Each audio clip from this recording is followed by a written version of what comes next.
Good afternoon, and welcome to the City Club of Cleveland. I'm Dan Moulthrop, Chief Executive here and also a proud member. And as you quiet down, I'm pleased to introduce today's speaker, Whitney Johnson. She's the author of Disrupt Yourself, Putting the Power of Disruptive Innovation to Work. For the past 20 years, the theory of disruptive innovation has been enormously influential in business circles and a powerful tool in predicting which industry entrants will succeed.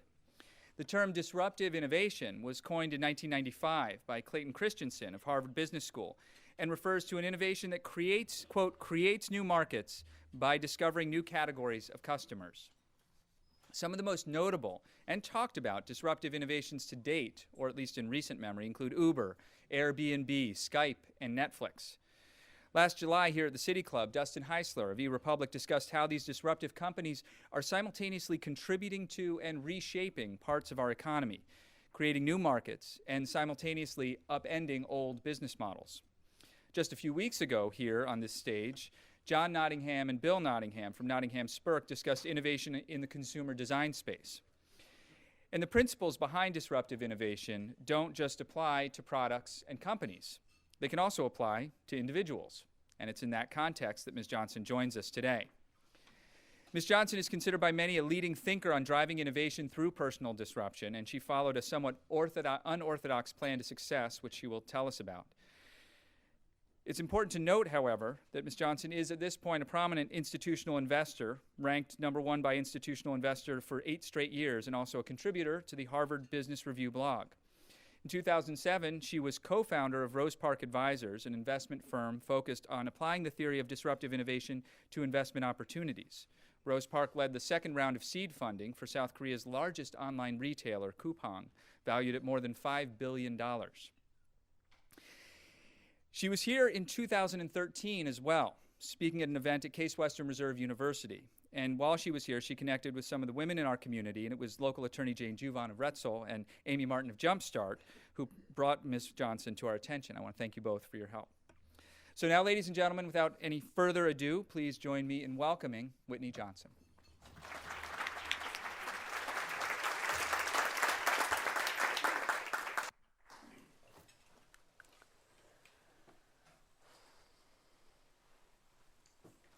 Six times higher, 20 times greater. That's what the theory of disruption indicates will happen when you pursue a disruptive course. Your odds of success will be 6 times higher, your revenue opportunity 20 times greater for your company and for you. You don't need to cope with the force of disruption. You can harness its power and unpredictability to propel you forward, and that's what I want to talk to you about today. I'm going to start by telling you a story. In 2005, I was working as an equity analyst at Merrill Lynch, and it was my job to issue buy and sell recommendations on stocks like América Móvil, which is the 4th largest cellular company in the world. One day I said to one of my very dear friends, "I'm quitting my job." "Whitney, have you lost your mind?" I knew it was time to go, but it was completely illogical because I was at the top of my game. I had just come back from Mexico for an investor day for América Móvil, and as I sat in the audience, hundreds of other people, Carlos Slim, the controlling shareholder and one of the world's richest people, he trades places with Bill Gates, was quoting my research. He referred to me as La Whitney. I had institutions like Fidelity asking me for my financial models, and when I would upgrade or downgrade a stock, it would typically move several percentage points. Not only was I at the top of my game, but getting to this place of power and respect had been hard won. 15 years earlier, I had arrived in New York with my husband so he could pursue his PhD at Columbia. As we drove across the George Washington Bridge into Manhattan, I was terrified. I would never have gone to New York on my own.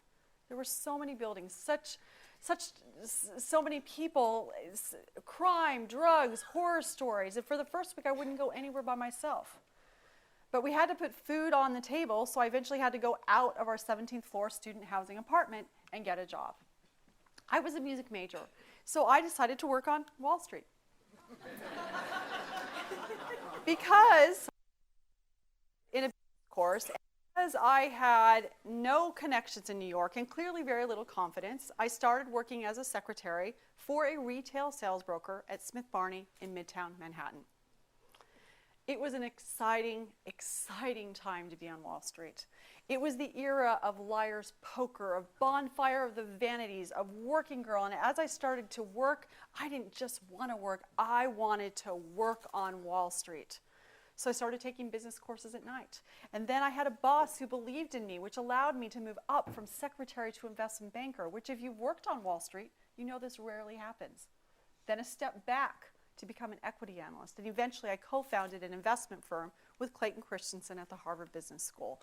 I would not have known to call it this then, but when I walked onto Wall Street through the secretarial side door, and when I walked off of Wall Street to become an entrepreneur, I was a disruptor. Disruptive innovation is a term coined by Clay Christensen to describe a low-end or new market innovation that eventually upends an industry. In my case, I'd started at the bottom, climbed to the top, and now I wanted to upend my career. According to the theory, a disruptor secures a foothold at the low end of the market. Think Amazon in the 90s, and its products are inferior, very low quality. Initially, its position is weak. Barnes & Noble and Borders could have crushed them like a cockroach, but they didn't. Market leaders, they rarely bother. It's just this silly little thing. Let's go after bigger, faster, better. The problem is that once the disruptor gains a foothold, it too is motivated by bigger, faster, better. And by the time it does make sense to mount a counterattack, say it with me, it's too late. To be fair, low-end disruptors, they're really easy to miss. In 2002, I started to build my model on America Mobile. And the question I had to ask was wireless penetration. What can it do in the future? At this point in time, wireline penetration in Mexico was 15%. Wireless penetration was 25%, up from just 1% 5 years earlier. So how much more could it actually grow? Well, based on the demographics, how many people could afford a high-end phone and who had access to credit, I thought maybe, possibly, maybe penetration can get to 40% or 40 million people. Enter Carlos Slim. He saw a much, much bigger opportunity. Sure, he saw the 40% or 40 million people I saw, but he saw another 50% or 50 million people who wanted to be connected but couldn't afford to. So what does Carlos Slim do? He offers them subsidized handsets, prepaid cards. Sound quality is bad for this silly little product, but bad sounds better than no sound. Well, today, wireline penetration has increased a paltry 5 percentage points from 15 to 20%. Wireless penetration has increased from 25% not to 40%, but to 90%. Yeah, you were doing the math, good. One of the reasons that disruption is so hard to spot is because of the timing. Growth could be completely flat for years and then suddenly spike upward. Wireless was introduced in Mexico in 1988. Penetration was less than 1% for a decade. And then from 1997 to 2002, whoop, up to 25%. When an industry is in upheaval, booyah, say the 50% or 50 million people who are now connected. But for the individual experiencing a seismic shift in what the world looks like, it can be pretty unsettling. It can also be an amazing ride. Each of us has a view of the world powered by personal algorithms. We take a look at how all the individual components of our personal social system interact. We try to come up with patterns to predict what will happen next. When systems behave linearly and react immediately, we're fairly accurate with our forecast. You flip a switch, the light goes on. But when they don't, our predictive power plummets. One of the best ways to make sense of this non-linear world is the S-curve. Just as the S-curve helps us gauge how quickly an innovation will be adopted, it also helps us deal with these time delays, providing milestones that we can watch for. We know that at the outset, growth will be slow. Once a tipping point is reached, which is typically 10 to 15%, you move into hypergrowth, And then at 90% or saturation, growth tapers off. Facebook, for example. Assuming a market opportunity of 1 billion people, which it's now exceeded, it took Facebook nearly 4 years to reach 100 million users. But once it reached that tipping point of 10 to 15%, it entered hypergrowth. And over the next 4 years, it added not 100 million, but 800 million users. Now, we can quibble over whether or not it has reached saturation, but there is no question that the rate of growth has begun to slow. Now, what I find really exciting, fascinating, encouraging about the S-curve is it also helps us understand the psychology of disruption. If you, for example, just started a new job, a new role, a new business, the S-curve tells you that initially progress will be quite slow, and this helps you avoid discouragement. Then, as you put in the time, the effort, the practice, you accelerate into competence and confidence. And this is the exciting part of the S-curve where all of your synapses are firing. As you approach mastery, you'll be able to do your job really, really easily. But because you're no longer enjoying the feel-good effects of learning, boredom and complacency can kick in. If at this point you don't jump to a new curve, your plateau can become a precipice.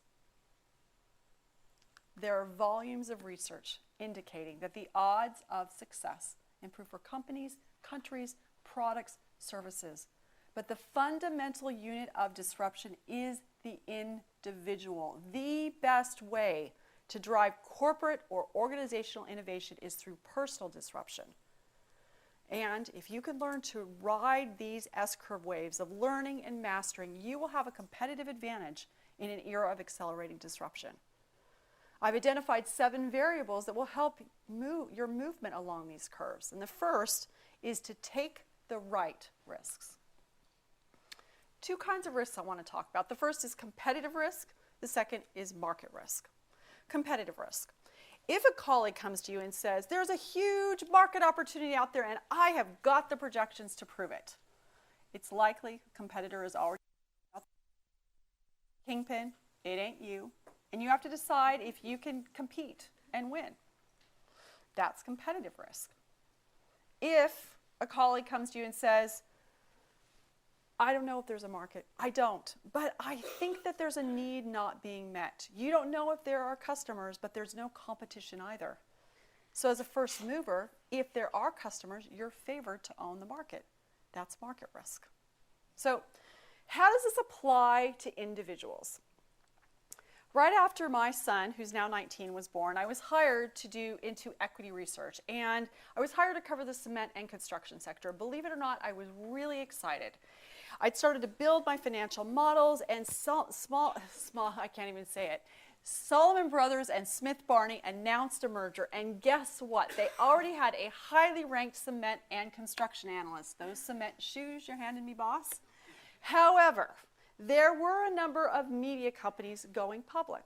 No analysts to cover them. As the theory of disruption would dictate, rather than knocking on a cement door that was closed, I built my own media door, and within a year, I too was a ranked analyst. Now here's the rub. Competitive risk feels less risky because it's more certain. But if you can learn to deal with the uncertainty of market risk, then you can walk through that door of opportunity as you play to your distinctive strengths. And that's number 2. A distinctive strength being something that you do well that others in your sphere do not. Janie Juvan, who I'm going to embarrass for just a moment, she played to her distinctive strengths. As a third-year associate at her law firm, she decided to start using social media. Well, law firms don't tend to do things they tend to be fairly conservative. And it was 10 years ago, so they didn't really see the market opportunity. But she said, I think there's something here. I'm going to keep going. Well, she kept going. And in 2007, 2008, when the economy came crashing down, she was able to sidestep layoffs because she had landed clients on social media. And she was able to make a very compelling case to become partner, again, because of social media. Now, this fish out of water story, that's after the fact. One of the things many of us struggle with is, what are my strengths in the first place? So I'm going to give you a few clues. Number 1, what makes you feel strong? Marcus Buckingham said, our strengths clamor for our attention in the most basic way. Using them makes you feel strong. You feel inquisitive, invigorated, successful. Number 2. What exasperates you? The frustration of genius is in believing if it's easy for you, it must be easy for everybody else. It may not be that the people around you are incompetent, though they may be. It just may be that you are prodigy-like in this one area. You do not know how to tell people what you want done because you don't know how you know. So the next time you're exasperated, consider the possibility that you and your colleagues are bumping up against your genius. Number 3, what compliments do you dismiss? These are the compliments that you've heard so many times you actually ignore them because they're for you as natural as breathing. Or it may be that you think to yourself, you know, I've heard this compliment so many times. Why can't they compliment me on that other thing that I worked so very hard to do? Well, that thing they're complimenting you on that's as natural as breathing, that's one of your greatest strengths. It's important to play to it. But people, we tend to overvalue what we aren't, undervalue what we are, and as a consequence, we are not able to move up the curve quite as quickly. If you want to be successful, bring your superpowers to work. Number 3, embrace constraints. Whenever we're trying something new, we want and we need lots and lots of feedback. Think about skateboarders. They're some of the quickest learners in the world because they receive incredibly fast and useful feedback. Every action, every move has an immediate consequence. One of the biggest constraints that most of us face is money, which is usually a good thing because if it's do or don't eat, you're pretty incentivized to get the business model right, all you entrepreneurs. Great study done about 10 years ago. It was in Entrepreneur magazine.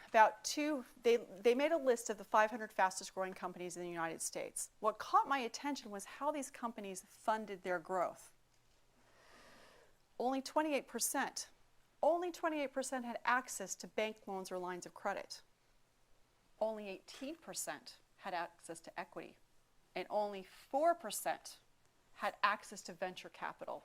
What this means is that at least 50%, as much as 72% of these companies had bootstrapped their businesses. And by the way, at least 61% of them had been profitable within the first year. So I asked myself, I ask you, were these companies successful in spite of or because of their constraints? In 1954, there was an editor at Houghton Mifflin who read the now famous article, Why Johnny Can't Read. Concerned, he said to an editor friend, take 250 unique words every 6-year-old knows and write me a story they can't put down. It took him about 18 months, and at one point he became so discouraged he almost gave up. But in 1957, when Theodore Geisel published The Cat in the Hat, it was an instant hit.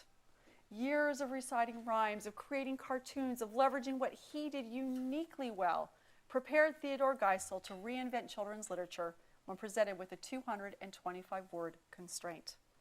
For disruptors, constraints are not a check on absolute freedom. They're a tool of creation. Number 4, battle entitlement. The belief that I exist, therefore I deserve. Sadly, I see it in myself all the time. It comes in many guises. I'll mention just one today. The first is cultural entitlement. When my husband was doing his work in microbiology, he would grow cells in this beautiful pink-colored media, and after 3 or 4 days, the cells would use up the nutrients, producing byproducts, some of which were toxic and inhibitory to growth. So you'd have to replate the cells and put them into a new petri dish. We may like our cultural petri dish. We may feel we belong. But if we want to avoid stagnation and toxicity, we occasionally need to transplant ourselves to new cultures.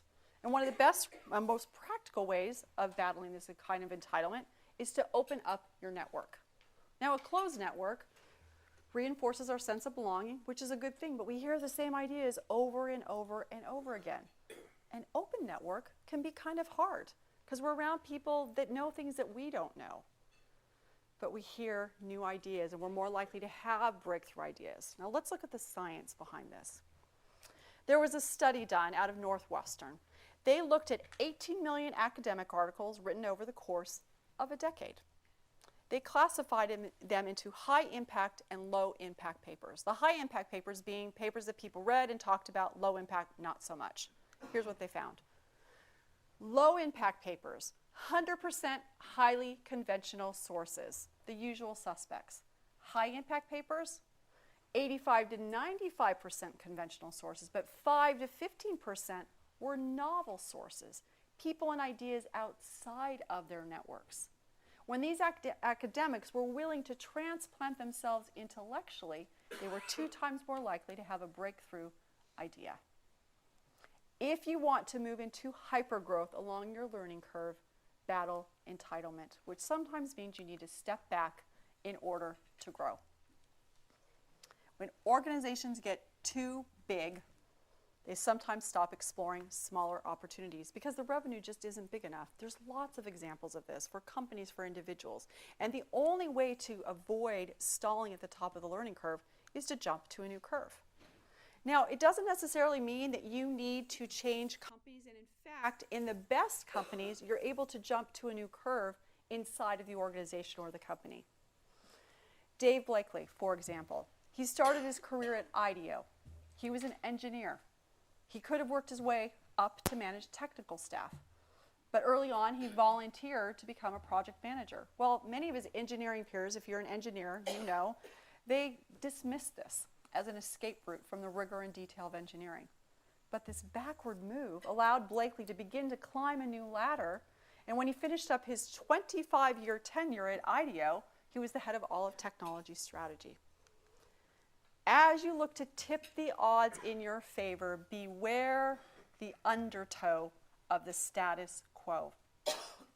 Current stakeholders may like you right where you are. You may like you right where you are. But there really is no such thing as standing still.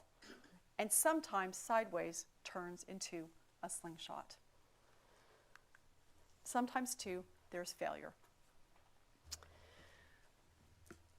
Whenever we try something new, there's this fantasy of a simple linear world. We'll work hard and our dreams will come true, and sometimes they don't.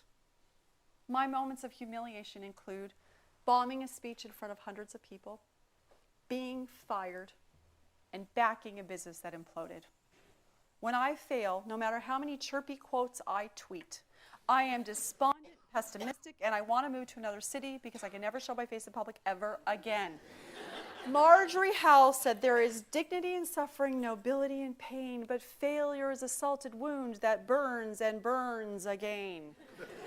Brene Brown said, "Failure is especially acute for corporate professionals. When the ethos is kill or be killed, control or be controlled, failure is being killed, and it elicits tremendous shame."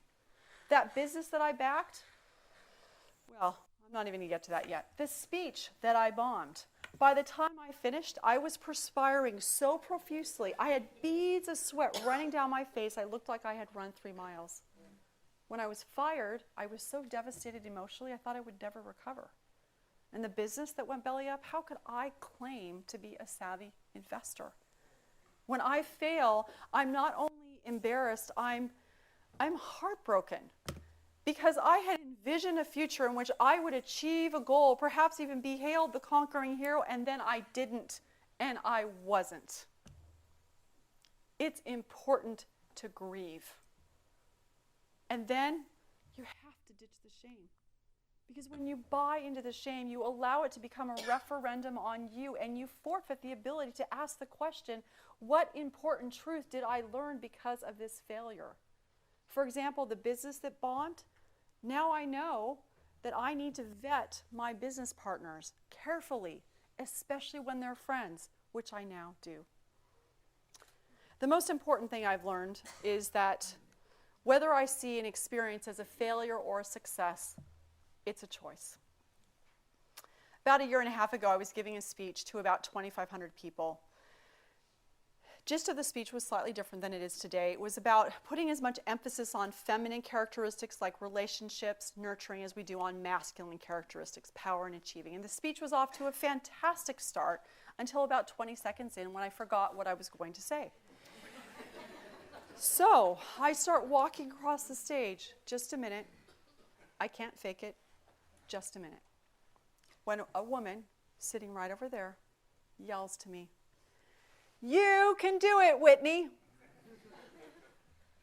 And my memory came back. A few hours later, my agent texts me and she says, "So how did it go?" How did it go? Well, according to the metric of power and achieving, it was a bomb. I forgot what I was going to say in front of 2,500 people on stage. But according to the metric of connection, it was one of the best speeches I had ever given. So now I had to choose best or worst. Well, I worked on Wall Street, so you can bet I value power and achieving, but I ultimately chose best. Paraphrasing John Milton, the mind is its own place and can make of every heaven a hell, of every hell a heaven. The mind is its own place and can make of every success a failure, of every failure a success. Number 7, and the final variable. As a disruptor, you are in search of a yet-to-be-defined market. This requires an emergent strategy. Rather than performing a detailed market analysis, developing a step-by-step plan to achieve your goal, you take a step forward, you gather feedback, you adapt accordingly. This probably means you're going to end up in a place you hadn't anticipated. You won't be alone. 70% of all successful new businesses end up in a different place too. Did you know that Groupon, not so successful anymore, but Groupon nonetheless, started out as an activism platform, bringing people together to fundraise for a cause and to boycott retailers, which I find ironic. Netflix started out as a door-to-door DVD rental service. We all like to make plans for the future, but pursuing a disruptive course requires that you can't see the end from the beginning. It also means we need to get our metrics right. Metrics are a de facto form of constraints. Well, there are a myriad of metrics we can use. We've all seen Moneyball, but one of the most important metrics is how many times we show up. Did you know that the odds of a scientist writing a groundbreaking research paper are directly correlated to not how smart the scientist is, but to how many papers the scientist has written? Not how smart the scientist is, but to how many papers they've written. Once a startup has made it to the final round of a pitch contest, there is no statistical difference between the returns of the finalists and the actual winners. It's called the equal odds rule. If you want to write a paper that people read, publish. If you want to be successful, work. If you want to get good at jumping from one learning curve to the next, jump. A simple metric, show up and keep showing up, even when and especially when you're scared. And this is the other thing that the textbooks on disruption don't tell you. It's by definition scary and lonely. Perhaps you've had the experience of announcing to the market an initiative you believe will be game-changing, only to discover that all of your stakeholders hate it. And then there's personal disruption, like when I left Merrill Lynch. After the initial rush of excitement wore off, I felt a loss of identity. I could no longer call people and say, "Whitney Johnson, Merrill Lynch." Now it was just Whitney Johnson. And some days that wasn't enough. There have been other days where the PE, or puke to excitement ratio, is so uncomfortably high, I feel like I'm on a thrill ride to zero cash flow. It doesn't mean you shouldn't disrupt. It just means if it's scary and lonely, you're probably on the right track. In fact, if you have a feeling in the deepest part of yourself that you need to try something new and you don't, you'll die inside just a little. They even have a name for it. It's called the innovator's dilemma. Whether you innovate or not, you risk downward mobility, which is why our dreams are so important, why we need to bring our dreams to work.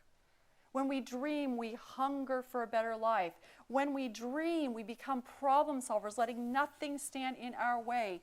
Dreaming is the engine of disruption, and the odds of success are 6 times higher, the revenue opportunity 20 times greater when you pursue a disruptive course. Do I dare? Do I dare? Do I dare disturb the universe?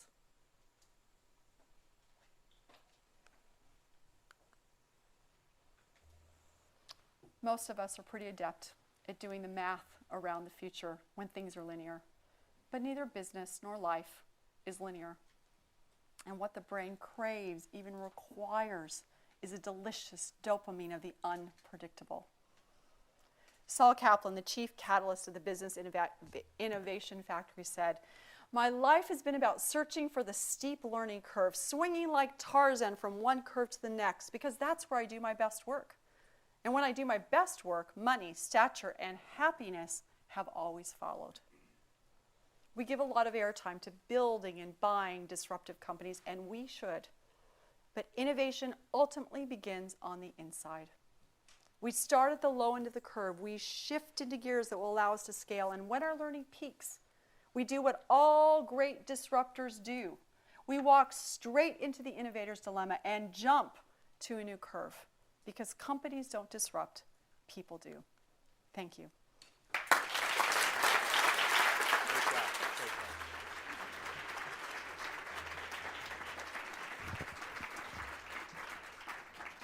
Thank you so much. Today at the City Club, we're enjoying a Friday forum featuring Whitney Johnson. She's the co-founder of Rose Park Advisors and author of Disrupt Yourself, Putting the Power of Innovation to Work. We're about to head into the Q&A, and we welcome questions from everyone, City Club members, guests, students, and those of you joining us via our radio broadcast, webcast, or our new live simulcast at the theater inside the Parma Snow branch of the Cuyahoga County Public Library. Welcome to all of you. Special thanks to the library for your partnership in all of this. If you'd like to tweet a question, please tweet it at the City Club, and our staff will work it into the program.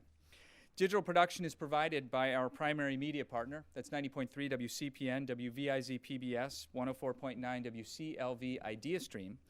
Our partnership with IdeaStream is funded by PNC, Robert Conrad, with additional support from Cleveland State University and the Payne Fund.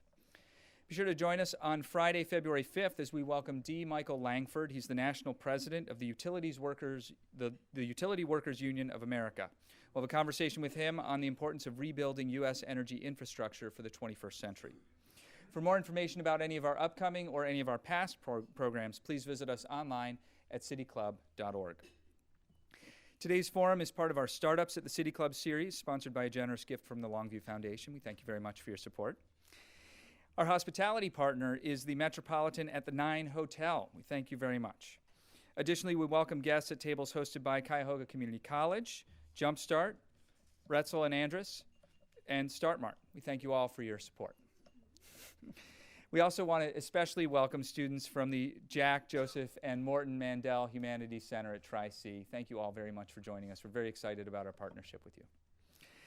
And now, before we return to Ms. Johnson for the Q&A, I do want to remind you that we do have books available for sale in the lobby afterwards, and Ms. Johnson will sign copies of the book. So if afterwards you have a very burning question, you'll have to meet her in the lobby. But right now, you have a chance to ask her your question as part of the dialogue.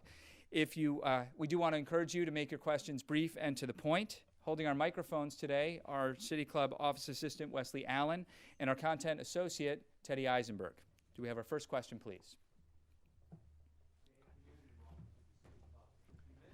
Music major. Do you have any thoughts about how that background has influenced your career? And do you have any thoughts about how a liberal arts education in general can help or hurt somebody who wants a career in business? Okay, so the first thing I would say is that I think a liberal arts education, if it's done well, it teaches you how to write, and it teaches you how to think, and it teaches you how to communicate your ideas, which I think is invaluable regardless of the discipline that you're in. So booyah for liberal arts educations. Secondly, it doesn't mean you don't have to still develop domain expertise in whatever field you choose, but I do think it creates a really important foundation. From a music major standpoint, I don't know if you're familiar with Howard Gardner's The Theory of Multiple Intelligences. Well, he talks about how there are a variety of intelligences that people can have. They can have logical, mathematical, they can have linguistic, but then there might be musical intelligence or kinesthetic intelligence or interpersonal intelligence or interpersonal. And so musical, what he says, and I found this to be true, is that musical allows you to structure an argument or structure a paper that you're writing. And I think about all the research that I've written over the years and all the books that I've written, all the books, 2. I hope there are many more. It feels like all the books. That it helps me structure it so that it feels like there's a beginning, middle, and an end, and that becomes intuitive because all of the piano pieces that I played over the years. Can you talk for a second about how your work has brought different cultures together that otherwise would not have worked together? That's a great question. So I don't. What I would say is one of the variables that I look at is battling entitlement. And one of the things I think we often think about it, battling entitlement, is we think if only people would just buy into my ideas.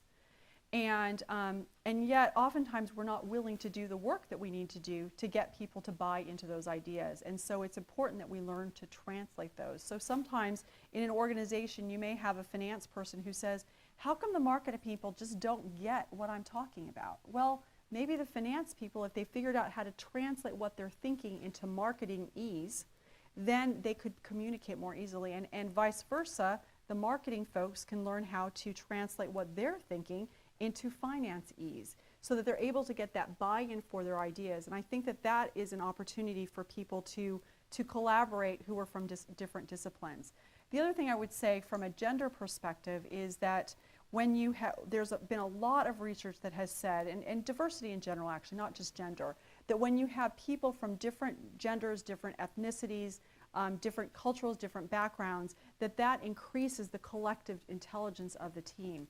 And so I think from that standpoint, it's very, very important for people to, if they're good managers, if they're great leaders, they will try to get as much of a diversity of opinion on the team as possible, because they know that that is going to drive innovation, it's going to drive productivity over the long term. So for me, it's a good thing to do, but it's also really, really helpful to the bottom line. Oh, thanks.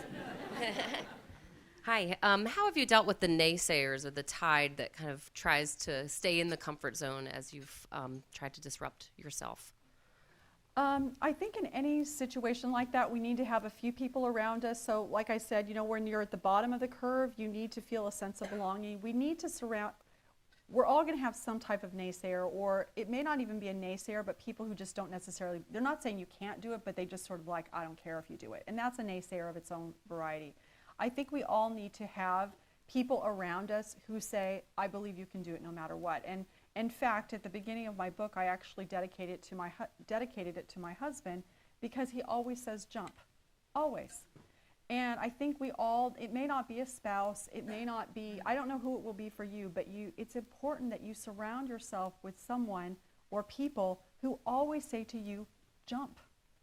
Because that is what you're going to need to do when you're trying to jump to a new curve. It's free fall, and it's scary, and it's lonely. And if you have people around you who say, you can do this, I've got your back, and guess what? Even if it doesn't work, it doesn't matter, because you're still you. That's what I was talking about, the referendum. Separating out whether or not an venture fails or not, it doesn't matter, because the essence of you is still intact, and I have your back, and I will always tell you to jump. All of us need a person like that around us. Now, to be fair, my husband always says jump, but he's also a truth teller. He always tells me, he calls me out, and that's important as well. But oftentimes those people who say jump are the very same people who will tell us the truth, and we need people like that in our lives. If we're surrounded only by sycophants, we're not going to make it very far up the curve for very long.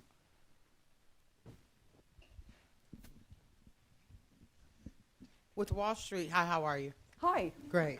With Wall Street being so tough, and especially including gender, would you agree that because of the things that you saw, you came up with the name disruptive innovation because of the things that you went through on Wall Street? Yes, absolutely. Well, first of all, to be clear, I didn't come up with disruptive innovation, but I did come up with disrupt yourself. But to your point, I think that one of the things that I have discovered is that oftentimes people who are sort of on the fringes, regardless whether it's gender or race or whatever, just someone who's in the minority in some way or not, they are actually forced to play where no one else is playing because they're not allowed to play on the playground. And the first tenet of disruption is the ability to take the right kinds of risks, to take market risks, which is playing where no one else is playing. So because you've been on the fringes for so long, you're like, you know what, hey, I want to play on the playground too. And they're like, no, not so much. So you're like, okay, I'll go over there and create my own playground.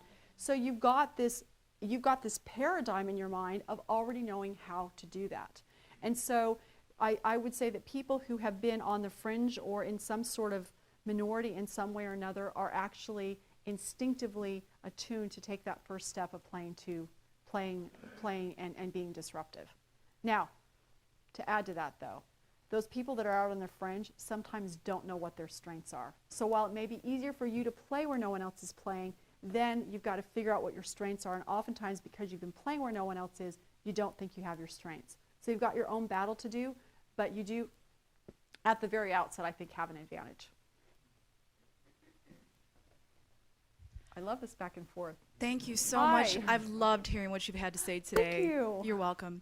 I'm curious, how do you strike a balance between traditional driven business success where it's win, win, win, it's almost cutthroat, to these more softer ideas of connection, maybe more in quotes, feminine attributes? How do you add that into your business and remain successful? Yeah.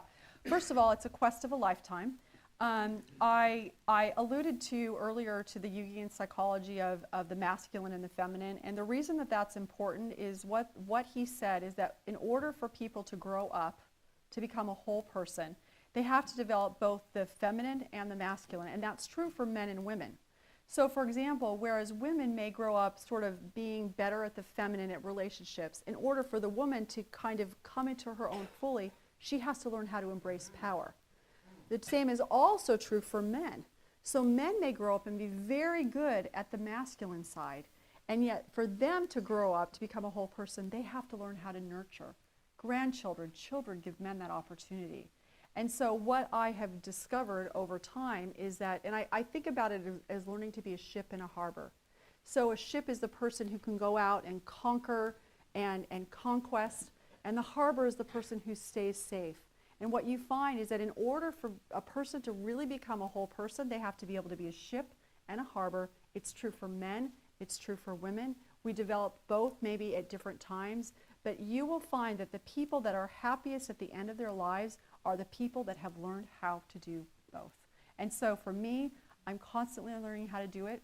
Work gave me an opportunity to be a ship, and then I'm learning more and more how to be a harbor. That part did not come as easily to me, but I'm learning, and my children are teaching me, and I'm sure that I will continue to get better at it because I'm trying to get better at it. Lev. Hi. Hi.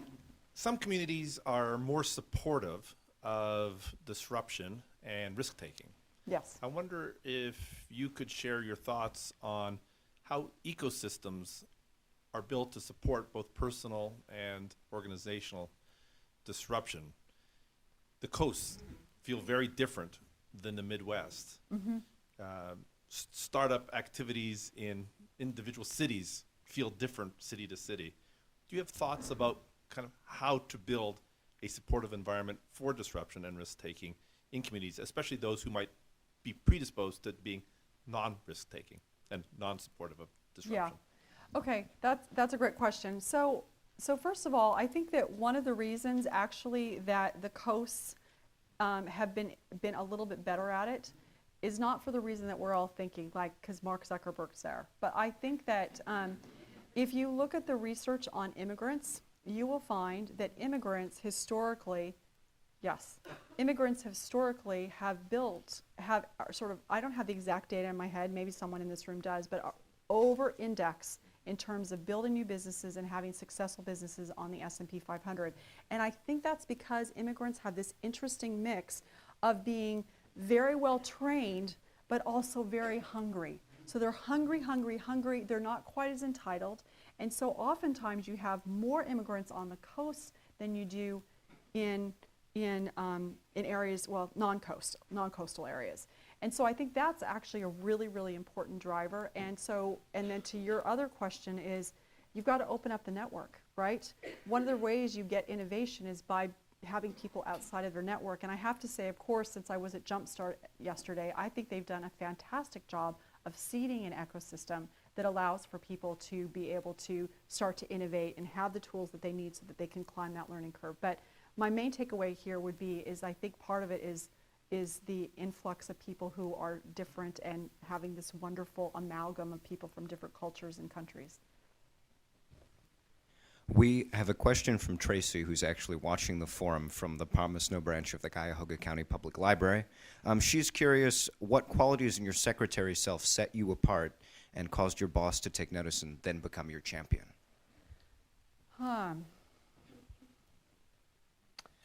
Well, I worked really, really hard.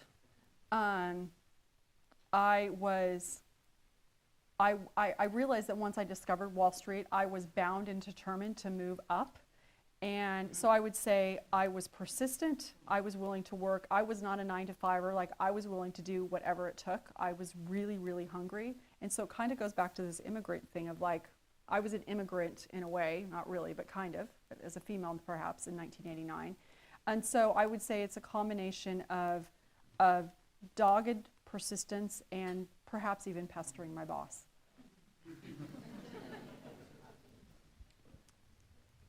Hi. Hello. You spoke you spoke about how as you begin to get some success and begin to gain momentum that you need to avoid the status quo. What do you do to avoid stasis? I always think it's funny when people ask me to eat my own cooking.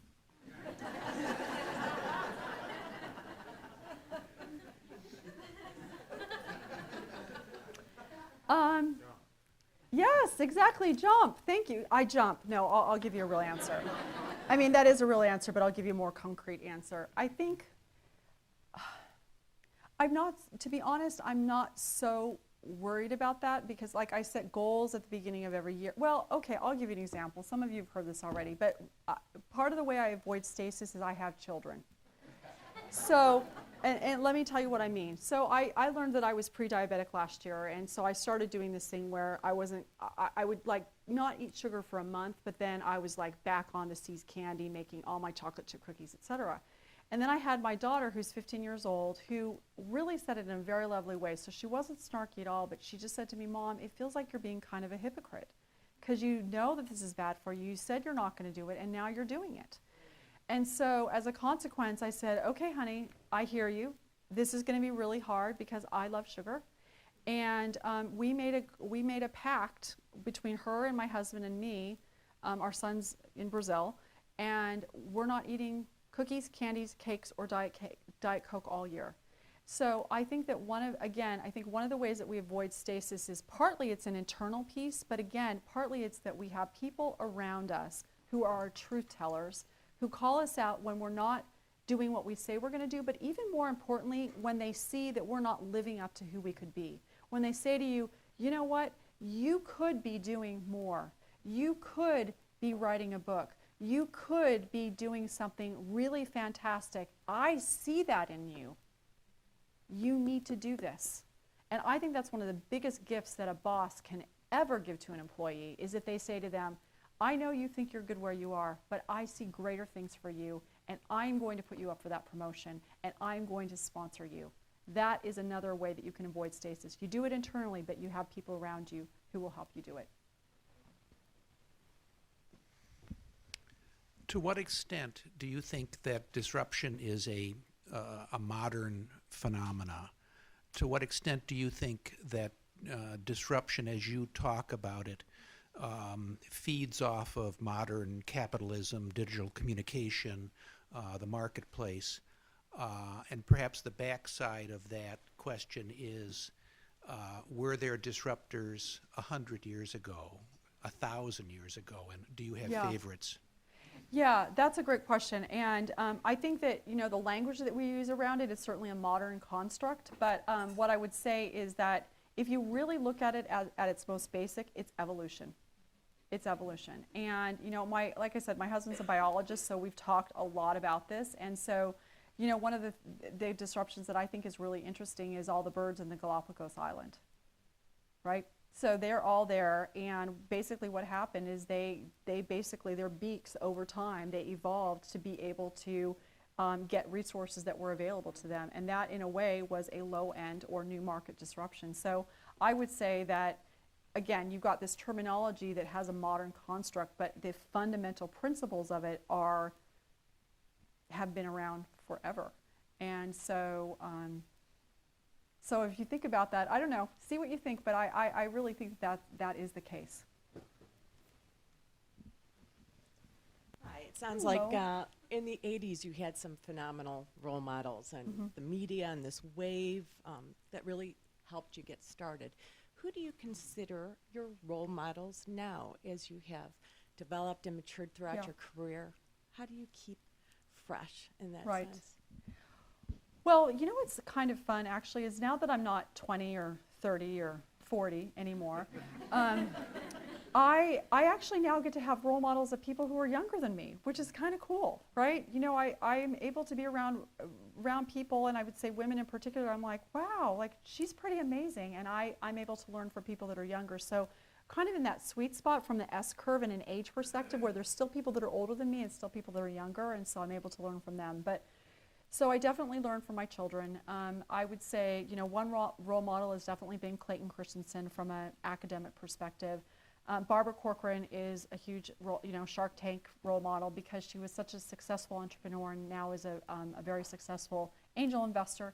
I think also Brene Brown, who writes about vulnerability, she's a role model for me because she's able to talk about vulnerability and what matters to her in a very important way, and has taken has made it possible for people to be more honest about what they're thinking about and feeling, and that to me is really important.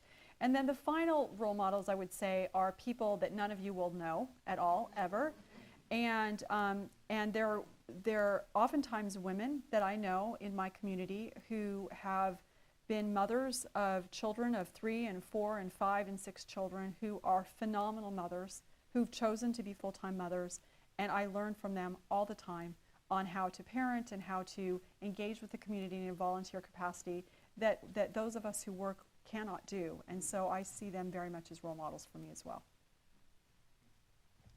Wonderful presentation. Thank you.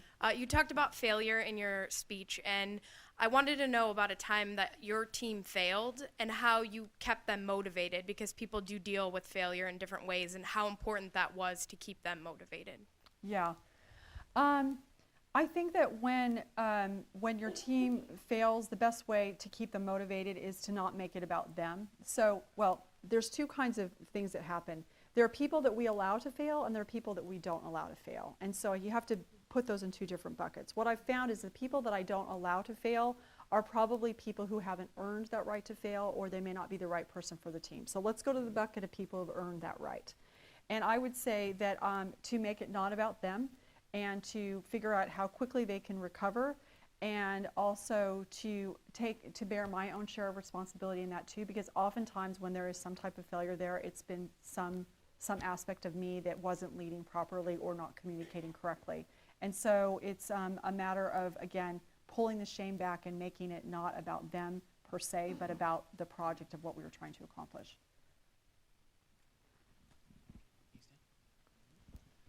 Hi.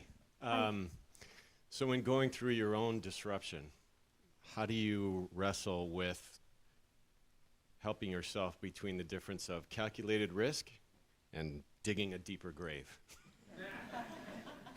That's a great question. I actually just wrote a piece on Harvard Business Review about that, because I think it's a question that a lot of us have. So if you think about the theory of disruption, how I said earlier the odds of success are 6 times higher, well, that goes to 36% versus 6%. So there's still a 64% chance that you won't be successful. So you have to be aware of that. Now, at the beginning of the curve, at the low end of the curve, what are some things that you can do to see if in fact you're still at the low end? Well, number one, you're taking the right kinds of risks, so you are raising the odds that you can be successful because you're playing where other people aren't. Number two, are you playing to your strengths? Oftentimes we think we're playing to our strengths or we're going after our passion. We're not. Like, are you really playing to that thing that is your superpower? The third question I would ask yourself is this hard or is it frustrating?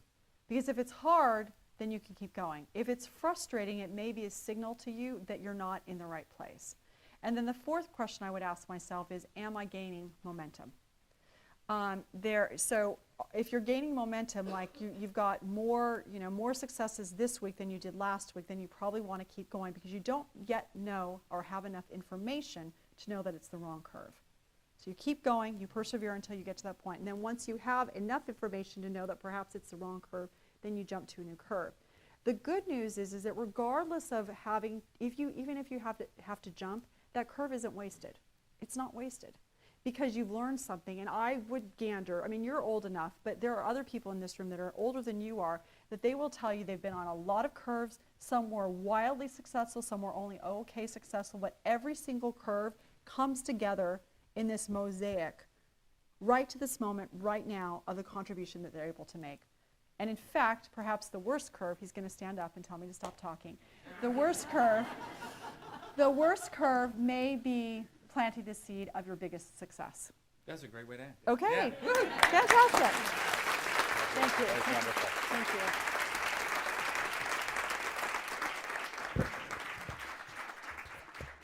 Today at the City Club of Cleveland, we've been enjoying a Friday forum featuring Whitney Johnson, co-founder of Rose Park Advisors and author of Disrupt Yourself. We invite you to join us in the lobby where our friends from A Cultural Exchange will be selling copies of the book, and Ms. Johnson will be signing those copies. Thank you very much, Ms. Johnson. Thank you much, ladies and gentlemen. Our forum is now adjourned.